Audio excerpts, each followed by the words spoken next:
would you like to introduce yourself, please? Sure. And my name is Tom Schmidt. I'm from the Latvian Dyslexia Association.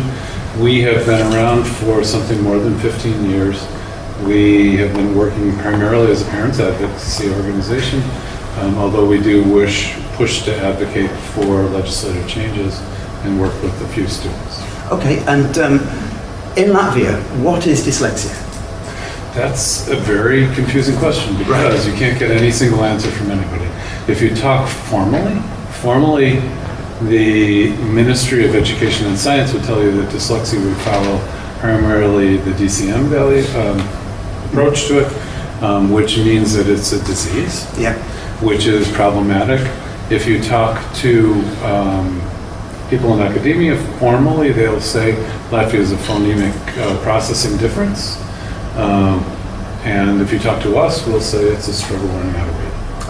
Okay. And because you get these at least three different understandings of dyslexia, what is it that people are, or what is it that people are diagnosing for when they try to find whether they're dyslexic? Okay, stick with me. There is no such thing as, there is such a thing as a formal diagnosis of dyslexia. I'll tell you a story. We got, in our email the other day, we got a scan of a PDF from a neurologist who diagnosed dyslexia, and he used no tests. He used nothing to do with. So, I mean, it's a very difficult, it's easy diagnosis because people are willing to give it away because it's easy. It's used, in the United States, dyslexia is very often used as an excuse for all kinds of other issues. In Latvia, it's an excuse for all kinds of other issues. Meaning that you have a child who might have ADHD, very severe ADHD, or is mentally retarded, but you have a parent who is socioeconomically strong enough that they want their kid to be in the regular school, so they're going to find somebody to say, oh, no, that's dyslexia. So that's where it gets to be a problem for us that, no, it's not. Yeah.